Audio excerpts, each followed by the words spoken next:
So, what is ham radio and what is all this stuff?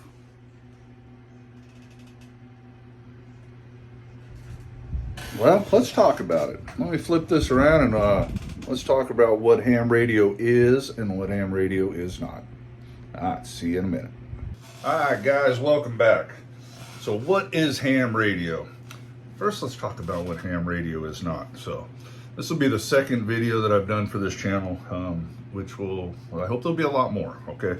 I'm a very busy guy, though. I'm working, and I have another YouTube channel that takes a ton of my time on a totally unrelated subject.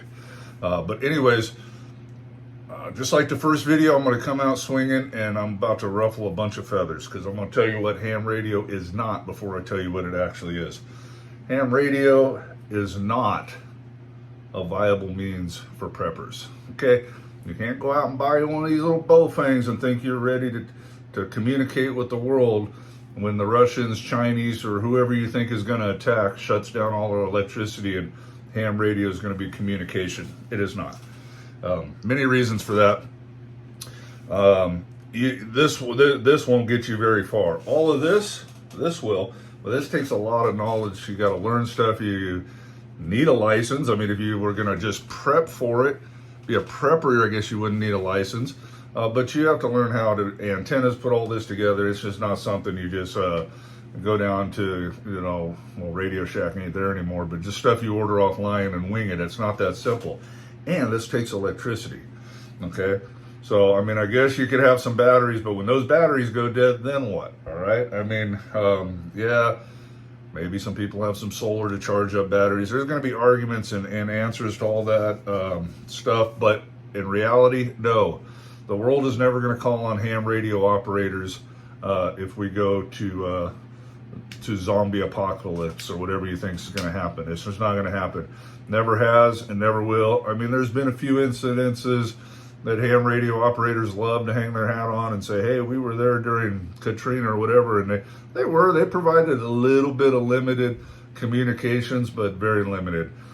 First responders and stuff have radios too. They don't really need us, so I hate to shake things up and get people angry, but the truth is it's not going to be for first responders, or not first responders.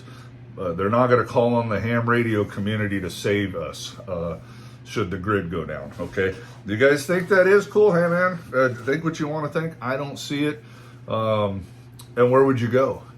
There's tens of thousands of frequencies. No one's told me where to go in the event of an emergency. It's just not going to happen. Will there be people, if that happens, will there be people talking on ham radio? Sure.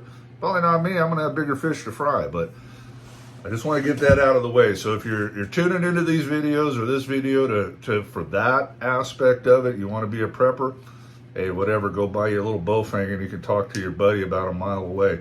They're coming through the bushes. Are you ready? I don't know what you're going to do with this, but whatever. Let's talk about what ham radio really is. It is a hobby, okay? Kind of an old school hobby, kind of dying. I enjoy it. I just talked to a guy in Africa. I talk to people all over the world, and I have fun conversations. There's other things in ham radio. There's digital modes. I mean, you can sit there and type back and forth. Some old school stuff, and even new guys, you can do code. Beep, beep, beep, beep, beep, beep, beep. I'm not into that. There's the FT8 and the communicate. I mean, there's all these. There's so many things in ham radio. There's something. If it might pique your interest, there's QRP stations. There's contests.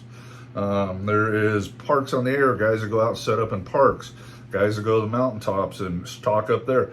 All kinds of different aspects. I'm personally just a rag chewer. I like to talk. I don't care about contests. I don't really even like contests because they tear up the bands. But hey, we all got to share everything, so let's try to get along. I'm not looking for numbers. I don't have any awards on my wall. Don't want any awards on my wall. But it is a good, fun hobby.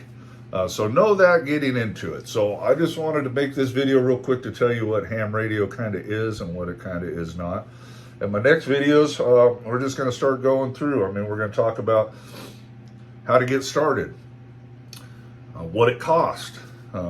Costs vary, man. It could be real cheap to tens of thousands of dollars. So it depends on what you want to do. You start at one license. There's 3 different license levels depending on what you want to do. And you know, the first is a technician, and please go past that because the technician's really boring. You have very limited privileges on the low bands, which is where the fun is, if you ask me. And the whole 2-meter thing is very boring. Nets are boring. I mean, maybe you'll like it, but there's a lot more out there. Don't just go get a tech license and stop. I'm a general. I could go get my extra. Maybe I will someday. I'm just not that interested in the extra portion of the bands. And no offense, I'm not that interested in most extras because the ones that hang out in the extras are kind of snooty. But there's plenty of extras that come down to the general, and there's good people, so don't lump them all into one. So that's what ham radio is, and I'll think of the next video. I guess how to get started. Where do we go? Start explaining all this equipment back here, how it works, what it does, stuff like that. All right, guys, God bless you, and we'll see you on the next video. Bye now.